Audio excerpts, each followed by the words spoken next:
बाबू यहाँ पे एक क्वेश्चन दिया है कि 30 भागा 3/30 गुणे 30, तो इसका आंसर क्या होगा। चलिए यहाँ पे हल करके देखेंगे। लेकिन ऊपर यहाँ पे दिया है कि इस प्रश्न का हल मतलब 90 नहीं होगा। कोई भी हल करेगा इस क्वेश्चन को तो सोचेगा इसका आंसर 90 आएगा, लेकिन 90 इसका रॉन्ग आंसर हो। चलिए इसका सही आंसर देख लेते हैं। सबसे पहले हम देखेंगे यहाँ पे भागा है, यानी भाग का नियम क्या है। सबसे पहले ये एग्जाम्पल में देखते हैं। मान लीजिए यहाँ पे हम ले लेते हैं a भागा आपका b। यहाँ पे b के नीचे कुछ नहीं है तो हम यहाँ पे 1 मांग लेते हैं। अब 1 से भाग करेंगे तो मान में तो कोई परिवर्तन होगा नहीं, तो हम क्या करेंगे, पहले वाले को सेम लिख लेंगे, यानी a को ऐसे ही लिख लेंगे। और भाग में दिया है तो इसको गुणा में कन्वर्ट करेंगे। जब गुणा में कन्वर्ट करेंगे तो नीचे वाली संख्या ऊपर चली जाएगी और ऊपर वाली संख्या नीचे आ जाएगी, यानी 1 ऊपर जाएगा, यानी 1/b। यानी ये बाबू इसका सही आंसर आ जाएगा। चलिए इसको संख्या में देख लेते हैं। मान लीजिए यहाँ पे आप 20 ले लीजिए, 20 भागा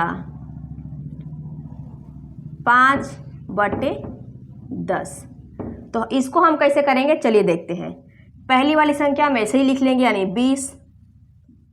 यहाँ पे भाग है तो गुणा में कन्वर्ट करेंगे, तो नीचे वाली संख्या हम जानते हैं नीचे वाली संख्या ऊपर चली जाती है और ऊपर वाली संख्या नीचे चली जाती है, यानी 10/5। अब हम इसको काटेंगे बाबू, तो यह हो जाएगा आपका 5 एकम में 5 और 5 चौके 20, यानी ये आपका हो जाएगा 4 गुणे 10, यानी 10 चौके आपका हो जाएगा 40, यानी इसका आंसर बाबू हो जाएगा 40। इसी प्रकार चलिए इसको हल करते हैं। यानी पहली वाली संख्या हम ऐसे ही लिख लेते हैं, यानी 30। जब भी ऐसा क्वेश्चन दिया हो तो सबसे पहले हम क्या करेंगे, भाग को हल करेंगे, उसके बाद से गुणा को, फिर प्लस और फिर लास्ट में माइनस को हल करेंगे। यानी यहाँ पे भागा दिया है तो इसको गुणा में कन्वर्ट करेंगे, तो गुणा में कन्वर्ट करेंगे तो 30 ऊपर हो जाएगा, यानी 30 बटे में आपका हो जाएगा 3। इसको हम ऐसे ही लिख लेंगे गुणा और ये 30। अब हम क्या करेंगे, इसको काटेंगे, 3 दहा 30 होता है, तो ये आपका हो जाएगा बाबू 30 गुणे 10 और गुणे 30। बाबू इसके नीचे कुछ नहीं है तो हम यहाँ पे 1 मान लेंगे, और इसके नीचे भी कुछ नहीं है तो यहाँ पे भी हम 1 मान लेंगे। यहाँ पे यानी बटे में आपका हो जाएगा 1 गुणे 1 और गुणे 1।